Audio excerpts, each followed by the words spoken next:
So, Aavak, how much tea do I owe you? Why do you owe me tea? Also, Pagan Samurai, do I still play D&D? When I have the chance, yeah. I haven't had the chance in many weeks, but I've also really not had the time. Time is a distant memory. It's a thing I once had, but have no longer.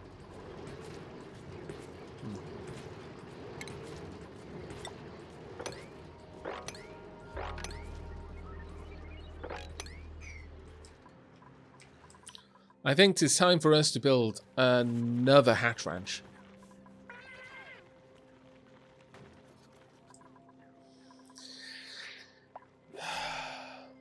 But the other problem is it's also possibly time for Dark Aavak to... I mean, I can't do it now because I'm drinking tea, but it's probably time for Dark Aavak to start dealing with auto-evolution of our overpopulation of hatches into delicious barbecue. Earthly seeds, please.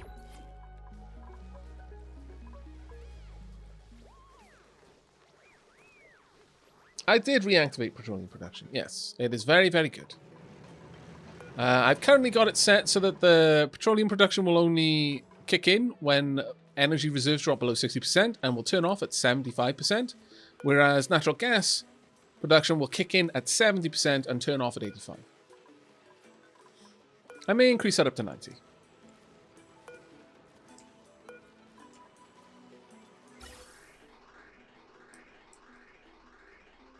So I'm giving preference to using my my natural gas where I am able to. I think that should be fine for the time being. Coal-wise, we're doing bloody amazing. And there's no worries there. Not even slightly. Not even slight worries there. Oh, of course, yeah. I haven't set up an auto feeder. Oh, that's a bit of an annoyance there, isn't it? Let me make sure that I fix that. Because that's rather bad that I haven't taken care of that.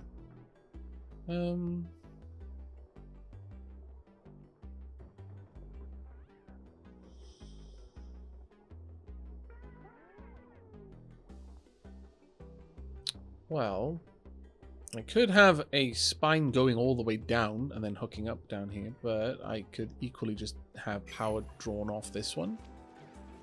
Yeah, that's probably going to be the easier way to take care of this. I'll run some power down and just hook it up like that.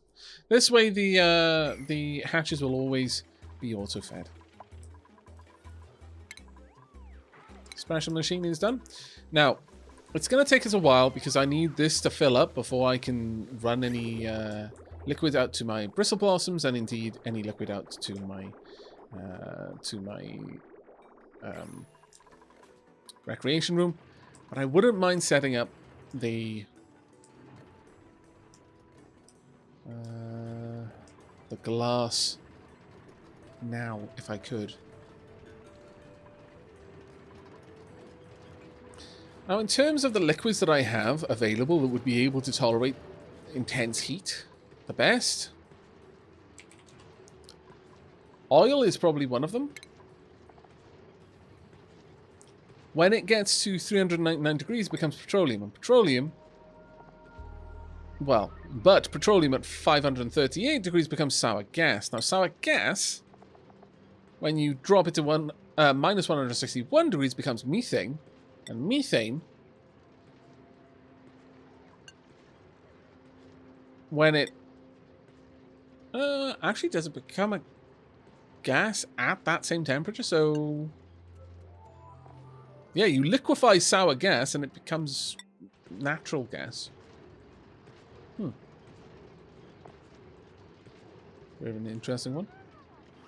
So yes, you can basically turn oil straight into natural gas and you will generate so much more power doing that than the other way around. It is ridiculous. You learned a bit of Welsh recently. Oh, wonderful.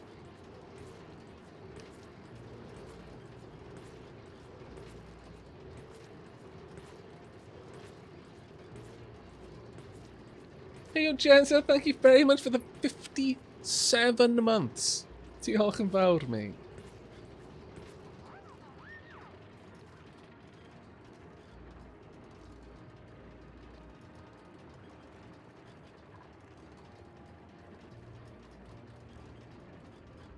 Sut wyt ti? Iawn, diolch. Beth am ti? That was right. You asked me how I was, and I asked you. I said, I'm good, thanks. How about you?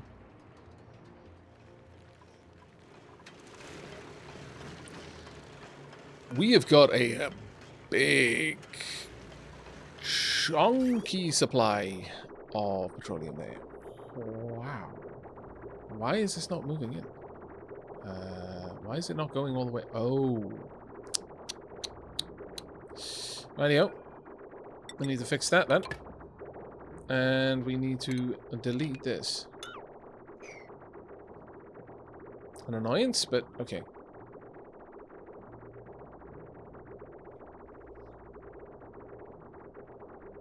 That should allow... Yeah, there we go. So we're now backing up our petroleum. Wow, I wasn't expecting to see us with an excess of petroleum. That is kind of crazy. But okay, so we want refinement. We want a glass forge. It's going to take a whopping amount of power to run this. So it will probably want to set it up somewhere around here, I'm going to say.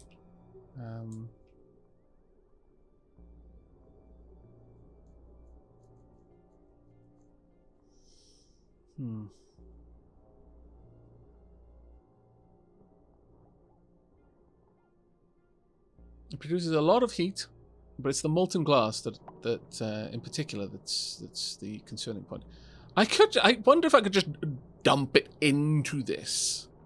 Just set up the glass forge down here and just have that dump that molten glass straight into the drink. It will probably flash some of this to steam though, which is the problem. That's the only thing I can assume would happen.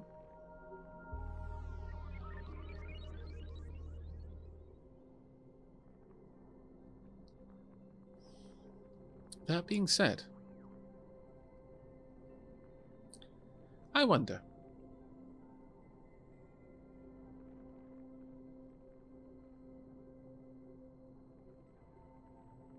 I guess we could set up the glass manufacturing and the steam turbine at the same time.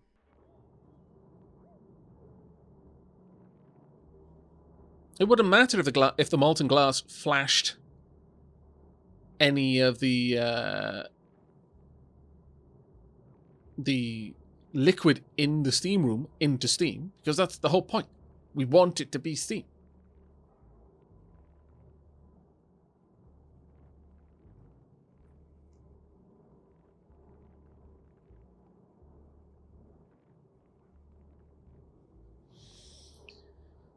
I think that might be something we could do. I'm not sure how efficient it would be, but I do think it's something we could try. I could set up a steam room over here, have a glass foundry over here, cooling the actual foundry room down, thanks to the steam room, and just dropping off the glass into the steam room to help heat the steam. And additionally, where that happens, having an autoloader pick up the then glass and ship it out.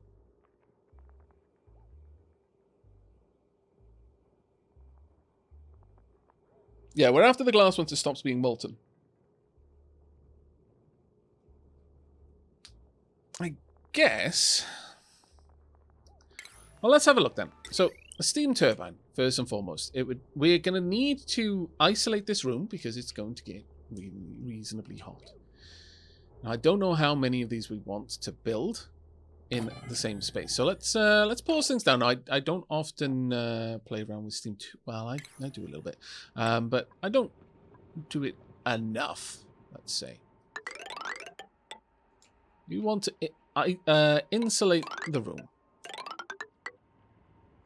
We want to insulate the lower room. We don't strictly need to insulate this one, I suppose, but we are going to. We don't need this room to be very large. Depends on what we're doing with it, really.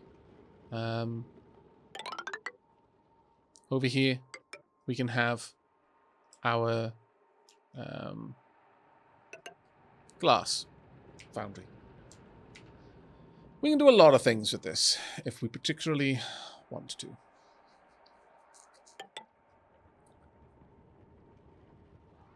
Right, so these are the parts that we're going to need to insulate. It doesn't need to be double insulated. I mean, you know, it wouldn't hurt if it was, but I don't think, well, I suppose we could, I guess.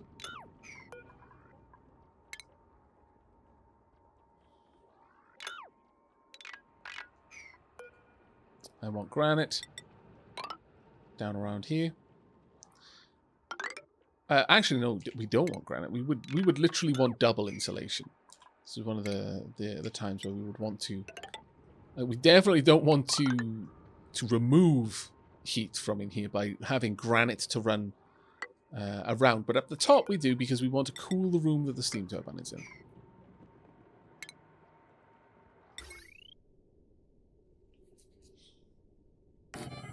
So something like this, perhaps.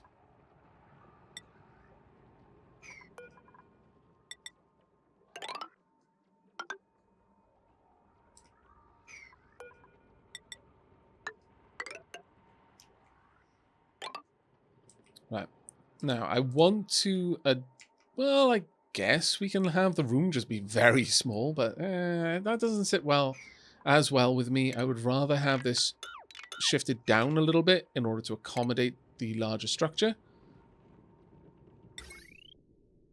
Something like that instead.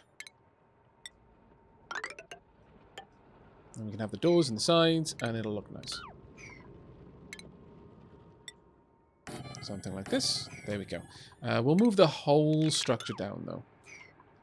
We'll make a little bit of extra room down the bottom. I think maybe 4 tiles should be more than enough. I'm not entirely certain.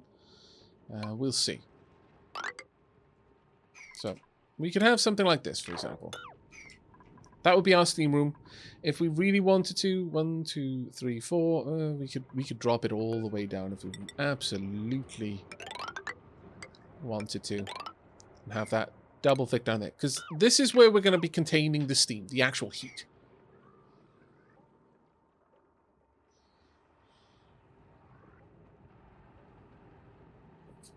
Now, it's going to require a lot of plastic to make this. Oh, hopefully we're back to making steel, which is grand. I could salvage this thermoactive tuner if I wanted to. I mean, these are made of copper. Actually, yeah, these are made of copper ore. So not really what I need. We're going to need thermoactive tuner made of steel. 1,200 to do that. Pop it in there. There we go. So that's our thermoactive tuner. This is responsible for superheating the water that is in here by just running endlessly. Always, always running. We will want to run conductive wire in here in order to hook up to that. I'm going to assume that this wire would be enough. Something like that. But it'll pretty much only run this one thing. The steam generator, at maximum capacity, can produce 850 watts. But it is going to need to be a part of one of my power spines. Simply put. So, for example, I could... where's the power spine? Power spine's over there.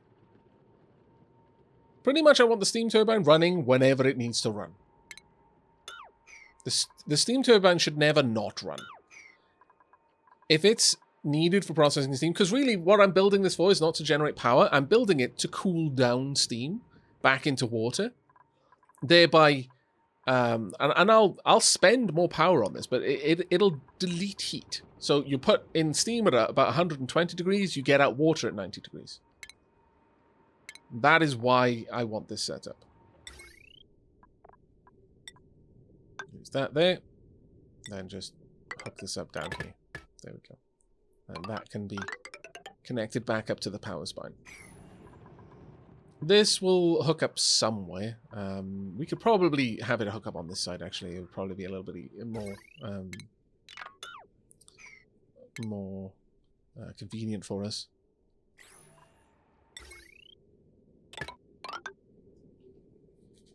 So there we go. We would hook it up on that side, and that would be grand. I am going to need to empty out... I need to create a vacuum in here in order to get rid of any non-steam, basically. I don't want anything that isn't steam in here.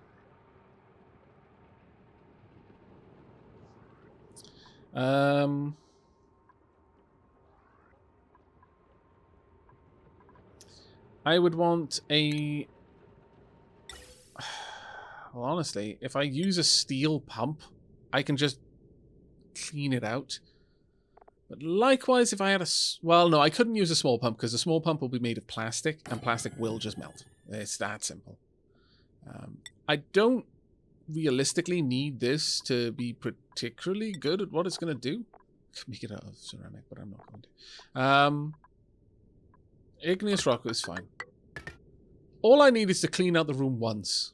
Once that's done, I never need to power this thing again. Unless a problem happens, in which case, you know, obviously. So we will hook this up to a switch so I can turn it on and off. But ideally, I empty it out once. Never need to go in there again. To this end, we will probably want a door. I don't believe the door can melt. I would need to be correct. I need someone to let me know on that, but I don't believe the door can melt. So initially, we would carve out the room, going through this door, and then we'd seal it off behind us, and probably remove the door, honestly, just so I don't have to worry about it melting. And I'll break into the room at some point if I need to. We'll bring the power all the way across, and up, and connect it up here. This way, that switch does not shut off this power. We do not want that. That would be ultra bad. Now, there's a few things with the heat from the steam turbine, because the steam turbine is going to dump heat. It's going to convert water into a, you know, takes hot steam, make it into less hot water. But it is going to be producing heat in its environment. However, you can sometimes... If you use radiant pipes, the water at 90 degrees, because this thing has a fairly high overheat temperature. It has an overheat temperature of 1,000 degrees. If you use the water it's producing with radiant piping and run it across itself in a hydrogen-filled room, that water will absorb enough heat energy from the steam turbine itself to keep the steam turbine from ever overheating.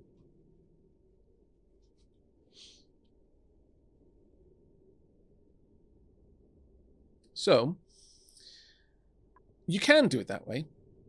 But again, I can just use the cooler from this. I'm not building it for its ability to deal with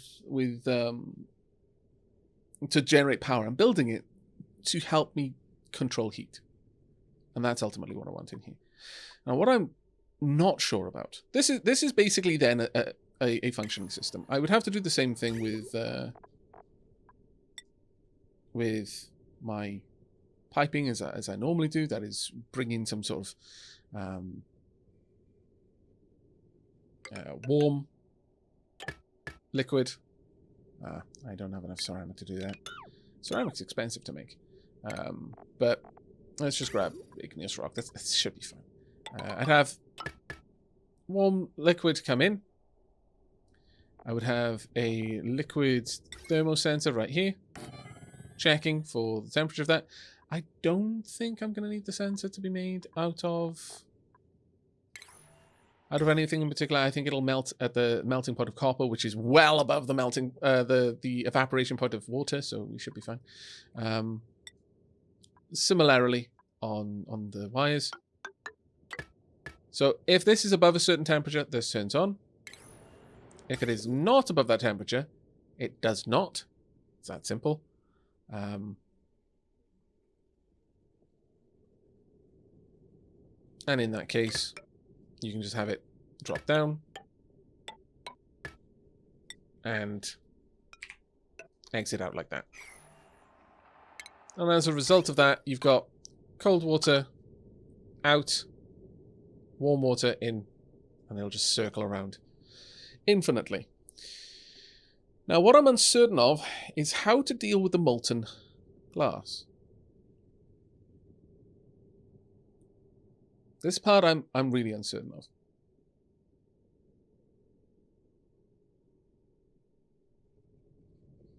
I always needed plastic endgame. Okay, power spike, transformer, steam is water. It's hot. What did you make of the door, sir? It's dang hot.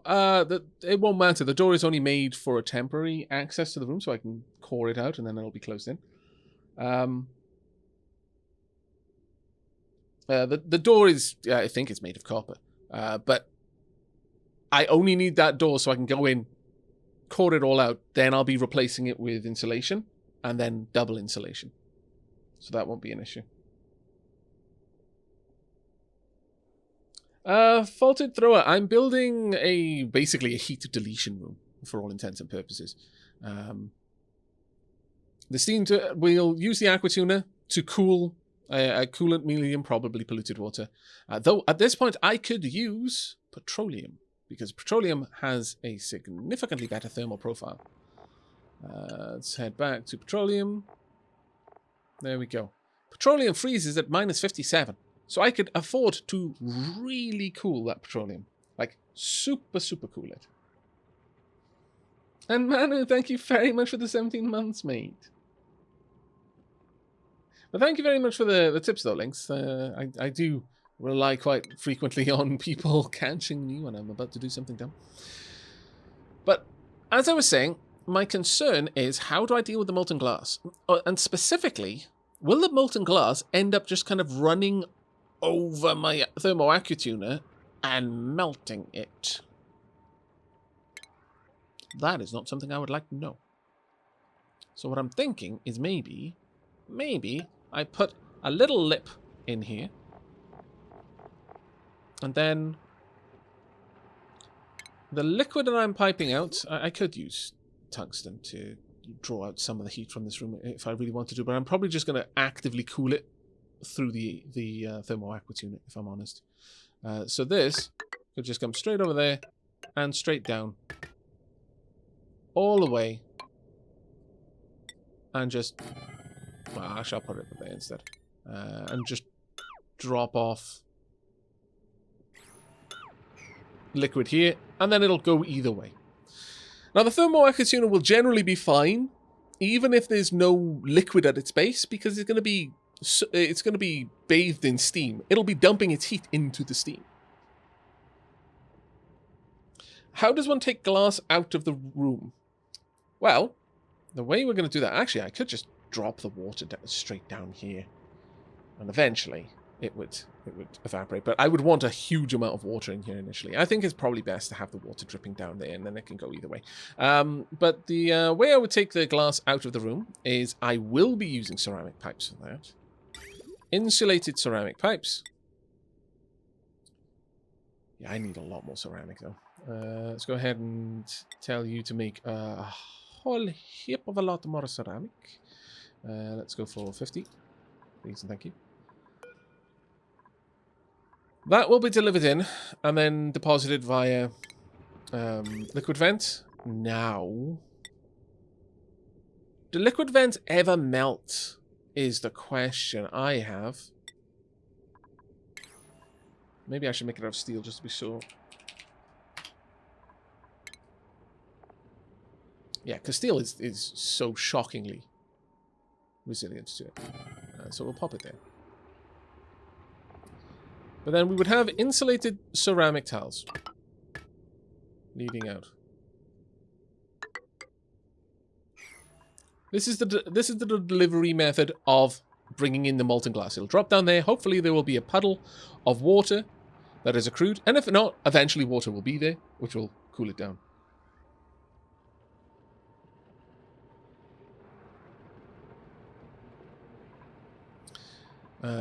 With that, well, hopefully, and even if not, it'll dump a lot of heat into the surrounding steam. I'm assuming it's going to immediately solidify in the water. Assuming the water is in sufficient quantity. Now, this is the problem. I'm assuming that if I'm intentionally heating up the water, like into steam, and thus pushing it through this and then dripping more water down, the problem could exist where there's a kind of a buffer. This isn't going to turn on until the steam is 125 degrees, but the steam is going to become steam at 102. It is possible, depending on the volume of water in here, that the aqua tuner will have turned all of the water into steam and will still be in the process of heating that steam up enough for the steam generator to start converting it back into water. In that time, there will be no water on the ground. If the molten glass comes in, again, I've not played with glass, so this is all just me possibly over-engineering it, but trying to avoid a potential problem. Because trying to crack open a steam room and fix a problem is so much effort. But if the molten glass comes in and there is no liquid to absorb its heat, what would happen if it just spread out, like liquid is wont to do, and came into contact with my thermo aqua tuner? Because it can take a decent bit of heat, but oh boy, I don't want to see that thing just instantly melt, because, I mean, it's not going to straight up melt because it's made of steel, but it could take overheat damage, which would break it. So that's the answer to that one, Bilal. I will probably have, well, we're definitely going to have an external source of water in this room to help with that. The way I'm going to get the glass out, though, auto sweepers made of steel that live here and will sweep everything. I'll probably build it there, yeah. And then a conveyor loader. Now, the thing with this is that glass. This is the part that I'm hoping is going to work the way I'm thinking, because I'm trying to think ahead of how this is going to play out. Once the molten glass, which is at like 1,400 degrees, becomes glass, it will solidify to glass at, let me just check.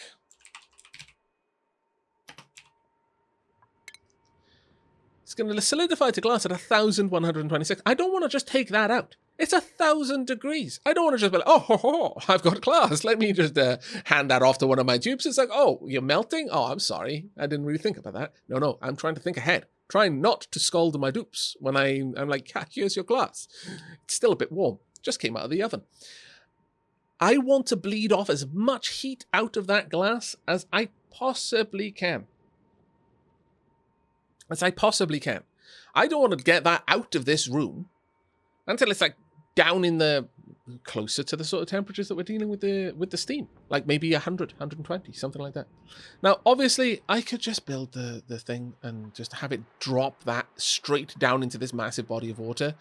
It would probably flash a tiny bit of it to steam, but there is no way that there is enough heat in a blob of molten glass to do anything to this volume of water. It would gobble up that heat. It absolutely gobble it up. Because we're probably only going to be dripping the molten glass into here.